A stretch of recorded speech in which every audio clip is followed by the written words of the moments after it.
नमस्कार बच्चों, आइए आज हम सब अष्टम कक्षा का सप्तमः पाठा पढ़ते हैं। सप्तमः पाठा में है श्लोक समुच्चय। बच्चों, क्या आप जानते हैं कि मनुष्य एक सामाजिक प्राणी है? दूसरों के साथ उसका व्यवहार कैसा होना चाहिए? क्या स्वार्थ सिद्धि ही जीवन का लक्ष्य है? सच्चा मित्र कौन है? माता पिता तो सदा संतान का हित चाहते हैं। सफल जीवन किसे कहते हैं? जीवन को सफल बनाने के लिए जो गुण चाहिए उनमें मनुष्य के स्वभाव का महत्व सबसे अधिक है। शीलम सर्वत्र वैधिनम, सुशील सर्वथा संपन्न होता है। आज के पाठ के श्लोक ऐसे कई विषयों पर प्रकाश डालते हैं। बच्चों, इस श्लोक समुच्चय से आज हम बहुत कुछ सीखेंगे। हमें किस प्रकार के मित्रों से मित्रता करनी चाहिए, हमारा स्वभाव कैसा होना चाहिए। आइए आज हम इसे पढ़ते हैं और समझते हैं। अभिवादनशीलस्य नित्यं वृद्धोऽपि सेवनः, चत्वारि तस्य वर्धन्ते आयुर्विद्या यशोबलम्। जो लोग अभिवादनशील होते हैं और प्रतिदिन बूढ़े बुजुर्गों की सेवा करते हैं, उनकी 4 चीज़ें बढ़ती हैं। क्या क्या? आयु, विद्या, यश और बल।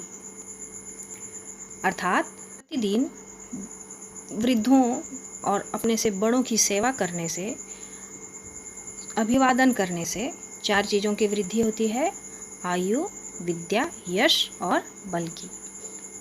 श्लोक नंबर 2। माता मित्रम पिता चेति स्वभावात् त्रितयं हितं, कार्य कारण तश्चान्ये भवन्ति हितबुद्धयः। माता, पिता और मित्र ये तीनों ही स्वभाव से हमारा हित चाहने वाले होते हैं। कार्य कारण तश्चान्ये भवन्ति हित बुद्धयः, यह हमेशा हमारे हित की कामना करते हैं और वे हमें अच्छे राह पर चलने के लिए अग्रसर करते हैं। हमारे किसी भी कार्य को वे निस्वार्थ भाव से करते हैं। अर्थात माता, पिता और मित्र ये 3 ही होते हैं जो हमेशा हमारे हित के बारे में सोचते हैं और हमारे कार्य को निस्वार्थ भावना से करते हैं।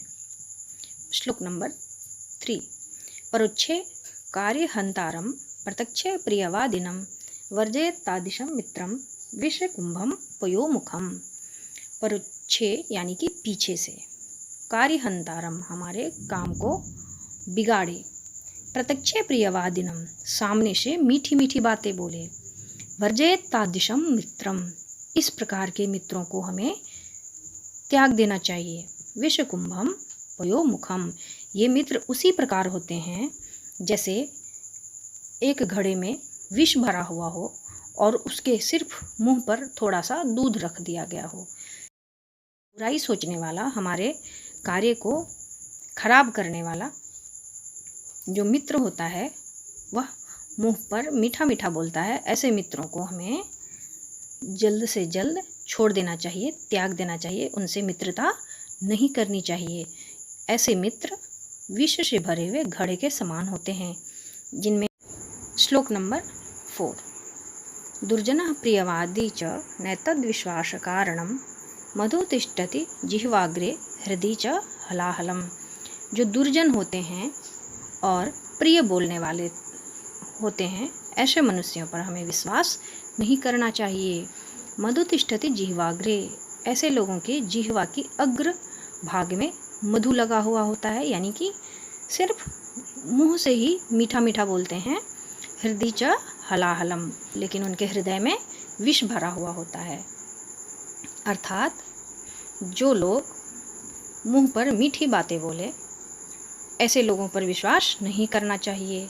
ऐसा समझना चाहिए कि वो सिर्फ सामने मीठी बातें बोल रहे हैं, यानी कि उनके जिह्वा के अग्रभाग में सिर्फ मधु लगा हुआ है और उनके हृदय में विष भरा हुआ है। वह हमेशा हमारे लिए गलत ही सोचते हैं, लेकिन मुंह से मीठी बातें निकालते हैं। श्लोक नंबर 5। सर्वस्य हि परिच्छन्ते स्वभावाः नेतरे गुणाः, स्वभावो हि गुणान् सर्वान् अतीत्य मूर्धनि वर्तते। सभी जगह स्वभाव की ही परीक्षा होती है और सब गुणों की परीक्षा बाद में होती है, लेकिन सबसे पहले स्वभाव की ही परीक्षा होती है। स्वभावो ही गुणान सर्वान, इसीलिए हमारे स्वभाव से ही सारे गुणों का पता चलता है। अतिथ्य मूर्धन्य वर्तते, इसलिए स्वभाव को सबसे ऊपर रखा गया है, अर्थात हमारे अंदर गुण और अवगुण को लोग बाद में देखते हैं, सबसे पहले स्वभाव को ही देखते हैं। इसीलिए हमें अपने स्वभाव को अच्छा रखना चाहिए, हमें सुशील होना चाहिए, विनीत होना चाहिए। श्लोक नंबर 6। विदेशेषु धनं विद्या व्यसनेषु धनं मति परलोके धनं धर्म शीलम सर्वत्र वैधनम। विदेशेषु धनं विद्या, विदेश का धन विद्या को कहा गया है, यानी कि ज्ञान। विदेश में ज्ञान ही हमारा धन होता है। व्यसनेषु धनं मति, जब हमारे ऊपर संकट छाए तो बुद्धि ही सबसे बड़ा धन हो। परलोके धनम धर्म, धर्म को परलोक का धन कहा गया है। शीलम सर्वत्र वैधनम, लेकिन हमारा जो स्वभाव होता है, जो हमारा शील होता है, वह सभी जगह सबसे बड़ा धन होता है। अर्थात विदेश का धन विद्या, संकट में धन बुद्धि, परलोक का धन धर्म, और स्वभाव जो होता है वह सबसे बड़ा धन होता है। स्वभाव से हर जगह सम्मान मिलता है। यस्मिन् जीवति जीवन्ति बहवः स तु जीवतु काकोऽपि किं न कुरुते चंचवा उदर पूरणम। जिसके जीने से बहुत लोगों का उपकार हो, जो बहुत सारे लोगों का भला करने वाला हो, ऐसे ही लोग सफल जीवन जीते हैं।